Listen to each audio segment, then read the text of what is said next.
Training கொடுக்குறான். அந்த அம்மா மாதிரியே நடக்கணும்.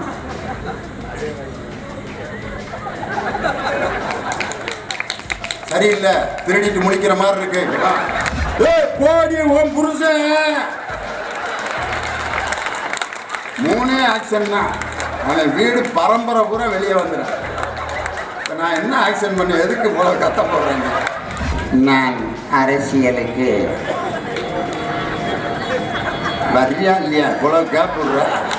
இன்றைக்கு கூவத்தூர் விடுதியில் அந்த 122 பேர் ஆடின டான்ஸுகள்லாம், ஐயோ இந்த ஃபேஸ்புக்கில் நம்ம எம்எல்ஏ அது வேட்டையை கட்டி என்ன குத்துறான் ஐயா அப்படிங்க. திடீர்னு டொப்புன்னு ஒரு சத்தம் கேட்டிருக்கு. யார்? எடப்பாடி பழனிசாமி மேடையில் அப்படின்னு இருக்காரு. எவனோ போட போறான்டா நம்மளான்னு. உடனே எடப்பாடியை கூப்பிடுவாரு. போடுறா கையெழுத்த, ஓடியா கையெழுத்த, ராஜினாமா கடிதம் கூப்பிடுவேன். அவைத்தலைவர் மதுசூதன்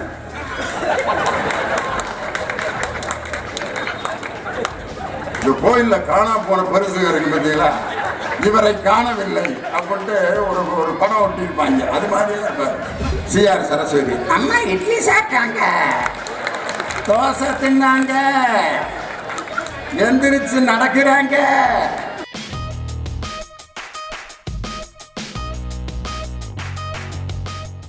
இன்னைக்கு பார்த்தீங்க அப்படின்னு சொன்னா, இந்த ஆர்கே நகர் தேர்தலில் இன்னும் நடக்க போறது என்ன, முதலமைச்சர் இவர் வேட்பாளராக இவர் அறிவிச்சுக்கிட்டாரு, மூனின்சியல்காரர்.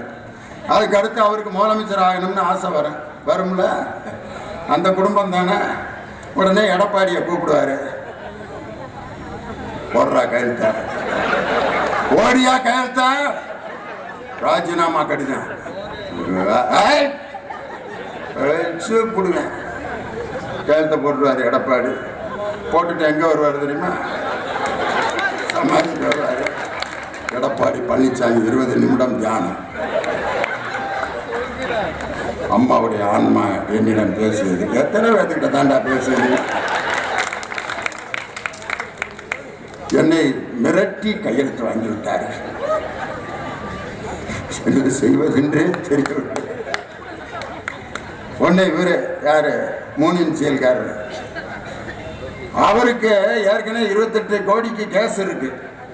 அந்த கேஸில் தீர்ப்பு வருது. உள்ள போற பிடிச்சி உள்ள வைக்க போறாங்க. அவரு உடனே அதே சமாதியில் போய் 6 அடி அடிச்சு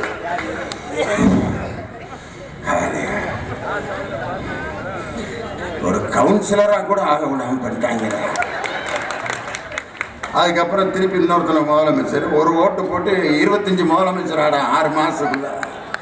இதுதான் பொழப்பா தமிழ்நாட்டு மக்களுக்கு?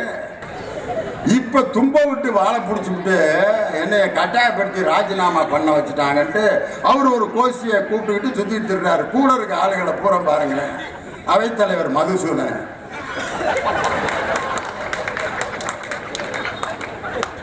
இந்த கோயில்ல காணா போன பரிசு இருக்கு பார்த்தீங்களா, இவரை காணவில்லை அப்படின்ட்டு ஒரு படம் ஒட்டிருப்பாங்க. அது மாதிரியே இருப்பாரு.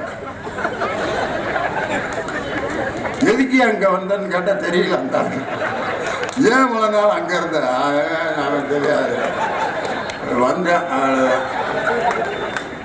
இன்னொருத்தர் கூட இருக்காரு. யாரு? PH பாண்டியன். எங்க இருந்தாருன்னு தெரியல இவ்வளவு நாள். நாங்கள் மருத்துவ அறிக்கையை அலசி பார்க்கின்ற வேலையில அந்த அம்மையாரை சுவற்றிலே மோதி தள்ளி இருக்கிறார்கள் என்பதுதான் நிதர்சனமான உண்மை. எங்கடா இருந்த இவ்வளவு நாள்? செத்து 100 நாள் கழிச்சு இப்ப செவுத்துல தள்ளுறாங்கன்னு அவரு. இன்னொருத்தர் இருக்கார் பாருங்க, செய்தி தொடர்பாளர்கள். அதிமுக செய்தி தொடர்பாளர் 5 பேர். டாக்டர் வைகை செல்வன். அதுகளுக்கெல்லாம் என்ன வேலை? Doctor Vaigai Selvan, Panruti Ramachandran, CR Saraswathi, Ponnaiyan. இந்த 4 பேருக்கு என்ன வேலைன்னா, ஜெயலலிதா சவிக்கம் இல்லாமல் இருந்தப்போ இந்த அப்போலோ ஆஸ்பத்திரி வாசல்ல அங்கேயே இட்லி பணியாரம்னு சுட்டு சாப்பிட்டுக்கிட்டு எவன் மைக்க கொண்டு வந்தாலும், அதாவது பொன்னையன் வந்துட்டோன்னு என்ன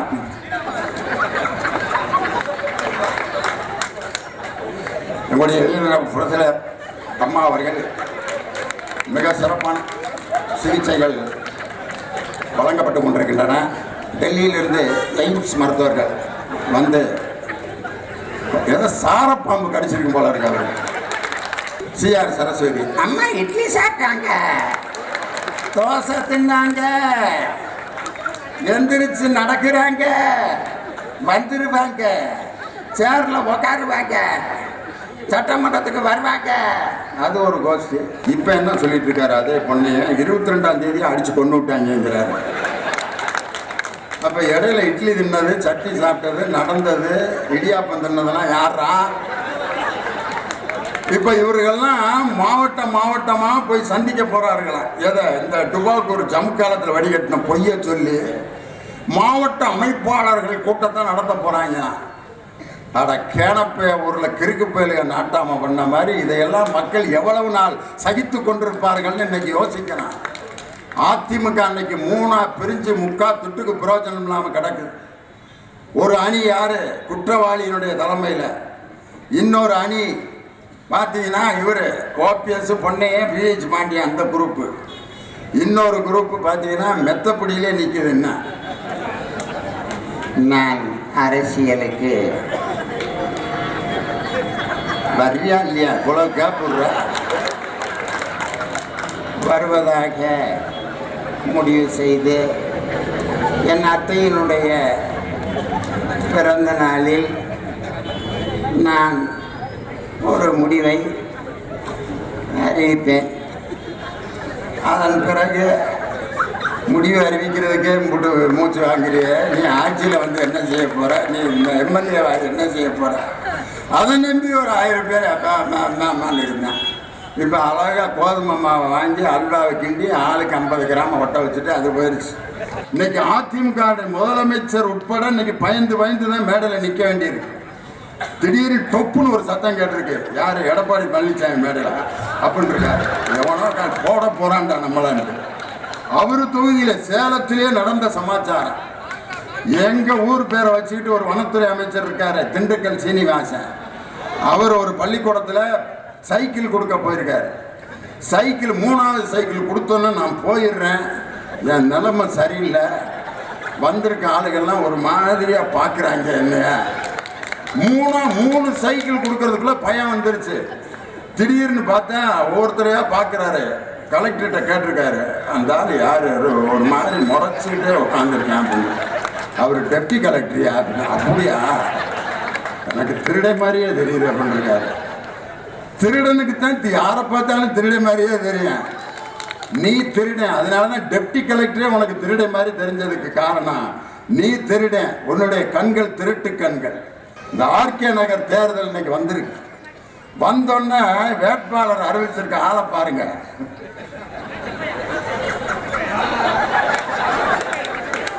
என்னை வேட்பாளராக தேர்வு செய்ததற்கு ரொம்ப நன்றி. 50,000 வாக்குகள் வித்தியாசத்தில் நாங்கள் ஜெயிப்போம். முதல்ல ஓட்டு போடுறவங்க 5000 பேர் உனக்கு போடுவாங்களாடான்னு சத்தியமா இருக்கு. எந்த தைரியத்தில் நாங்கள் தேர்தலில் நிற்போம்னு அந்த 3 இன்சியல்காரன் பேசிக்கிட்டு இருக்கான்னு தெரியல. வெக்கமா இல்லை? நீ ஒரு குற்றவாளி, உன் குடும்பமே ஒரு குற்றவாளி. ஒரு தேர்தலை சந்திக்க 10 டிவியில் பேட்டி கொடுக்கலாமா? இன்னைக்கு பாருங்க, அந்த சசிகலா அம்மாவுடைய நடவடிக்கை ஒவ்வொன்றா எப்படி மாறிச்சு பார்த்தீங்களா? 2 பக்கம் சுருட்ட முடியா இருந்து இந்த உழவுண்டு இருந்துச்சு முடி. டக்குன்னு எப்படித்தான் முடி பூரம் படிஞ்சிச்சுன்னு தெரியல. கொண்டு போய் ஆளுகளை அதான் இந்த பியூட்டி பார்லர் முடி அயன் பண்ணுதுகள்ல அப்படி வச்சு அப்படியே அயன் பண்ணி அப்படியே ஒட்ட வச்சிட்டேன். அதுக்கப்புறம் இங்கேருந்து ராம ஏறிடுச்சு. ஜாக்கெட் இது வரைக்கும் போட்டது டக்குன்னு க்ளோஸ் நெக். நட்டிப்ப பாரு, க்ளோஸ் நெக். சேலையெல்லாம் மாறிடுச்சு. ட்ரைனிங் கொடுக்குறான், அந்த அம்மா மாதிரியே நடக்கணும்.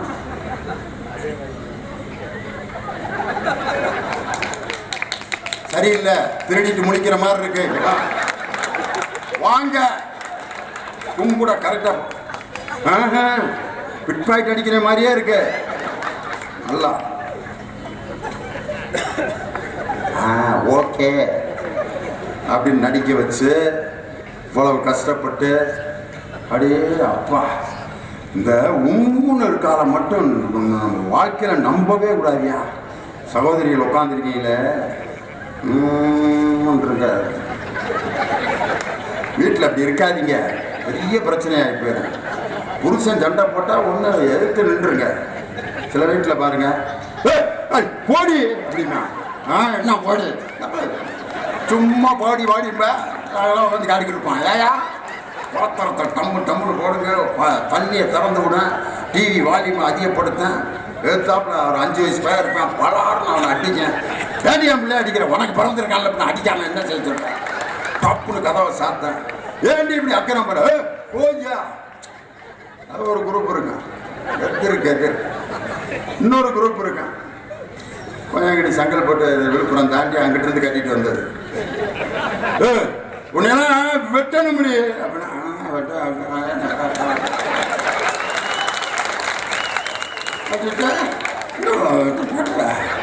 வாயை திறந்து தெளிவா என்னானே புரியாது. 1/2 மணி நேரம் பேசுங்க. இந்த மேல அந்த 2 பார்ட்டியும் ஈஸியா சமாளிச்சிடலாம். இந்த டப்பன்னு கத்துது இல்லை, பிரச்சனையே இருக்காது. அதனால 1/2 மணி நேரத்தில் ஆஃப் ஆயிருங்க. 1/2 மணி நேரத்தில் சோறு எடுத்து வை, தான் வந்துட்டேங்க மாமா, சோறு இது சாம்பாரா இல்லை சுக்கா வாங்கிட்டு வரட்டா. 1/2 மணி நேரத்தில் சுக்கா வாங்கிட்டு வர போயிடும். இந்த வாயில் முனங்கினது ஒரு 2 மணி நேரம் ஆகும் சரிப்படுத்துறதுக்கு.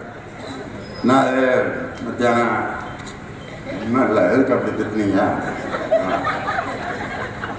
பொழுது போகலன்னா என்னை கூப்பிட்டு திட்டுவேன். ஏயா 2 மணி நேரத்தில் ஆஃப் ஆயிரும். இந்த 3வது வகை ஒரு பொம்பளை இருக்கா பாருங்க, அப்பதான் ரொம்ப டேஞ்சரான வேலை.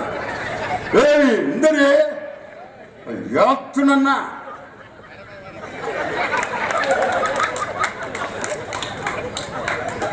ஒப்பனுக்கு அறிவில்லை, உன் குடும்பத்துக்கே அறிவில்லாத பிச்சைக்கார குடும்பம்.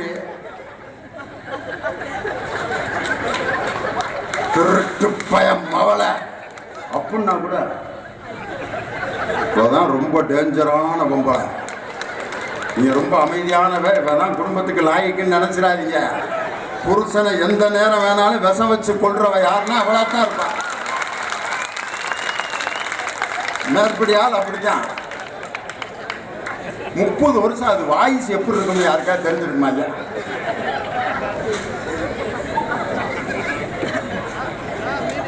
திடீர்னு ஒரு நாள் பேசி குண்டக்கு மண்டக்கு ஒளறி ஐயோ ஐயோ, அதுக்கப்புறம் நடிப்பை கூட ஒழுங்கா செய்ய தெரியல. ஆனா நடிப்பு எது உண்மை எதுங்கிறத நம்ம கண்டுபிடிச்சிடலாம். நீங்க ஒரு பொண்ணு பார்க்குற இடத்துல நீங்க போய் பாருங்க, யார் மாப்பிள்ளைங்கிறத விசாரிக்காமையே கண்டுபிடிச்சிடலாம். எவன் ஒன்றும் தெரியாத மாதிரி உட்காந்துருக்கானா அவன் தான் மாப்பிள்ளை. ரொம்ப நல்ல மாதிரி ஆக்கி கொடுத்துட்டு உட்காந்துருப்பாங்க. காஃபி சாப்பிடுமாங்கள, காஃபி டீயில் நம்மளுக்கு பழக்கமே இல்லை. குவாட்டராக அடிப்பேன். பொண்ணு வீட்டில் போய் சொல்கிறேன், காஃபி டீலாம் பழக்கம் இல்லையா அவரு. பொண்ணு ஒரு நடிப்பாளைய பாருங்க, அடாடாடாடா காஃபியை கொண்டுட்டு வந்து வணக்கம் சொல்லு,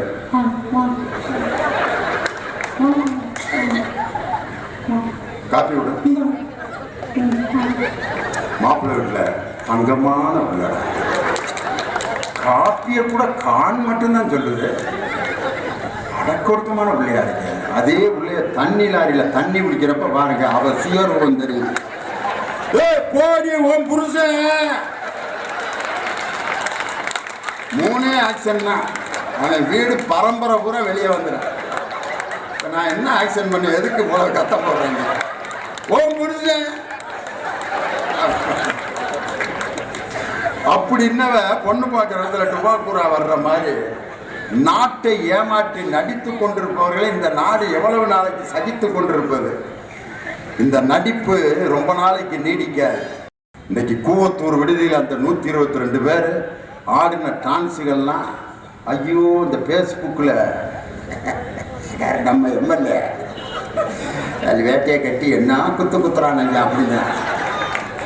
இந்த முறைக்கு நம்ம போய் இப்போ மிஷினில் குத்துனோம் பாரு, அவன் அங்கே போய் என்ன குத்திக்கிட்டு இருக்கான் பாருன்னு கும்மாங்குத்து குத்திக்கிட்டு இருக்கான். பாட்டை போட்டு, இந்த பாட்டை போட்டு ஆளு மாட்டை இல்லைம்மா ஐசால கிளியம்மா ஆளுமா 5 எம்எல்ஏ ஆடிக்கிட்டு இருக்கான் ஐயா. இதெல்லாம் பார்த்துட்டு இன்னமும் மக்கள் முடிவெடுக்க முடியாமல் இருந்தால் இது போன்ற ஒரு அவலம் உலகத்தில் வேறாவது இருக்க முடியுமா? சந்தோஷமா இருக்கு. எம்ஜிஆர் நகர் மார்க்கெட்டில் இந்த கூட்டம் எவ்வளோ அருமையாக நடந்துட்டு இருக்கு, எந்த பிரச்சனையும் இல்லை. ஆனால் சில ஊர்களில் பார்த்தீங்கன்னா தண்ணியை போட்டு எனக்குன்னே ஒரு 10 பேர் போத. திருப்பூரில் பார்த்தீங்கன்னா நடுவில் மேடை, இங்கிட்டும் ஒயின் ஷாப்பு, இங்கிட்டும் ஒயின் ஷாப்பு. என்னை என்ன கொடுமைப்படுத்தியிருப்பாங்க யோசனை பண்ணிப்பாருங்க. நினச்சி அடிச்சுட்டு வர்றேன். அதெல்லாம் அன்னைக்கு சனிக்கிழமை சம்பளம் வேற, பாக்கெட்டில் இருக்கிறது காலியாக வரைக்கும் ஊத்துறேன். இன்னொருத்தன் பார்த்தீங்கன்னா நார்த்தங்காய் ஊறுகாய் சைட் டிஷ் 3 பாக்கெட்டு வாங்கி போட்டு எனக்கிட்ட காமிச்சு தின்னுட்டு இருக்கேன். அப்படிங்களா? நான் அப்போ பேசிட்டு இருக்கேன் பாரதிதாசனுடைய கவிதையை. மூடத்தனத்தின் முடைநாற்றம் வீசுகின்றேன்னு இப்படி பார்க்கிறேன், நார்த்தங்காய் ஊறுகாய் வாயெல்லாம் நிறைஞ்சிருச்சு எனக்கு. இந்த குறுப்பை மோள வெளியே இல்லையா? திடீர்னு மேடையில் பேசிட்டு இருக்கேன், ஒருத்தன் மேடையில் பாதி வேட்டி இடுப்புக்கிட்ட வந்துருச்சு. நிறுத்துறேன் அப்படின்னா என்ன வாங்கி மைக்க பிடிங்க அவன் பாடிக்கிட்டு இருக்கான். எத்தனை காலந்தான் ஏமாத்துவாங்க, ஊர் தலைவரை கூப்பிடியா அப்படின்னு. அவரு தாயா ஊர் தலைவர்னா? ஊர் தலைவரே மேடையில் வேட்டியை வச்சு போட்டு கலகம் பண்ணான்னா அந்த ஊர் எப்படி இருந்திருக்குன்னு யோசனை பண்ணி பாருங்க. அங்கை லியோனி 2 மணி நேரம் திராவிட முன்னேற்ற கழகத்தின் கூட்டத்தில் போய் பேசிட்டு வந்தான். இந்த மாதிரி ஒரு சலசலப்புகளுக்கும் இந்த மாதிரி ஒரு இடைஞ்சல்களுக்கும் அஞ்சாத ஒரு இயக்கம் திராவிட முன்னேற்ற கழகம்ங்கிறத பல மேடைகளில் எல்லா பேச்சாளர்களும் எல்லா தலைவர்களும் நிரூபித்து காட்டியிருக்கிறார். ஜெயலலிதாவோட பிறந்த நாள் பிப்ரவரி 24ஆம் தேதி கூட்டம் எங்க இருந்துச்சு தெரியுமா? டாஸ்மார்க்ல. இந்த அம்மா ஒன்றும் இல்லாமல் மேட்டரை க்ளோஸ் பண்ணி விட்டுருச்சுனாங்க. அதிமுக வேட்டி கட்டியிருக்காங்க, ஆனால் எந்த அணியில் இருக்காங்க கண்டுபிடிக்க முடியல. நாட்டில் கூப்பிட்டு விசாரிக்க வேண்டியிருக்கு. வணக்கண்ணே, என்னண்ணே பன்னீரா எடப்பாடியா தீபாவா? அது 3ஐயும் மூடிக்கிட்டு தண்ணியை போட்டுக்கிட்டு இருக்காண்டா. நீ வேற கட்சியாடாது. இன்னொரு பாட்டு வாங்க மாப்பிள்ளாங்க. அவன் 3லையும் சேராமல் இப்படியே மெதப்பில் இருக்கான். ஒரு தலைவரின் பிறந்தநாள் அன்னைக்கு டாஸ்மார்க்கில் கூட்டம் இருந்துச்சுன்னா அது கட்சியா? புத்தக கடையில் கூட்டத்தை வரவழைத்த ஒரே ஒப்பற்ற தலைவர் நம் செயல் தலைவர். 50,000 புத்தகத்தை 5 நூலகங்களுக்கு அனுப்பியிருக்கார். 5 நூலகங்கள் புதிதாக திறக்கப்பட இருக்கின்றன. ஒரு நூலகம் திறந்தாலே 10 சிறைச்சாலைகள் அடைக்கப்படும் என்று ஒரு அறிஞன் சொன்னான். ஒரு நூலகம் திறந்தால் 10 சிறைச்சாலை அடைக்கப்படும். அப்போ 5 நூலகங்கள் திறந்தால் 50 சிறைச்சாலைகளை அடைத்த பெருமைக்குரிய ஒரு பிறந்த நாளை கொண்டாடியவர் நம்ம தளபதி. ஆனால் இப்போ இந்த கட்சி சிறைச்சாலை அடைக்கல. நம்ம மாநிலத்தில் இருக்க சிறைச்சாலையில் இருக்கிறது கூட தகுதி இல்லாமல் பக்கத்து மாநிலத்தின் சிறைச்சாலையை திறந்து பொதுச் செயலாளரை உள்ளதள்ளியது ஒரு கட்சி. சிறைச்சாலைகளை அடைக்கின்ற நூலகத்தை திறப்பது திராவிட முன்னேற்ற கழகம். இதிலிருந்தே திமுக எப்படி அதிமுக எப்படிங்கிறத நம்ம தெரிஞ்சுக்கலாம். ஆனால் இன்னைக்கு நாட்டை பிடிச்ச பிரச்சனைக்கு இன்னைக்கு அந்த ஜெயலலிதா சமாதியை தோண்டி அந்த அம்மாவை எழுப்பி கேட்டால் தான் பல பிரச்சனைக்கு இன்னைக்கு முடிவு வரும் போல. ஆளாளுக்கு ஒன்று சொல்றான். இந்த 3 இன்சியல்காரரு 25ஆம் தேதி நான் பார்த்தேன், அந்த அம்மா எனக்கு கையாட்டி செஞ்சுறேன். கவர்னருக்கே ஒன்றும் காட்டல, இந்த 3 இன்சியல்காரனுக்கு எப்படி கையாட்டுச்சு? என்னங்கடா அது? ஆளாளுக்கு ஒன்று பேசி முதலில் இந்த கோரிக்கையை வைத்தவரே எங்கள் தளபதி தான். ஒரு கட்சியினுடைய தலைவருக்கு இந்த நிலைமை ஏற்பட்டால் நாங்கள் கேட்க மாட்டோம். நாட்டின் பொறுப்புள்ள முதலமைச்சருக்கு இப்படி ஒரு நிலைமை ஏற்பட்டதால் தான் அவருடைய சாவிலே மர்மம் இருக்கிறது, அதற்கு விசாரணை வைக்க வேண்டும் என்று முதலில் கோரிக்கை வைத்தவர் நமது தளபதி அவர்கள்.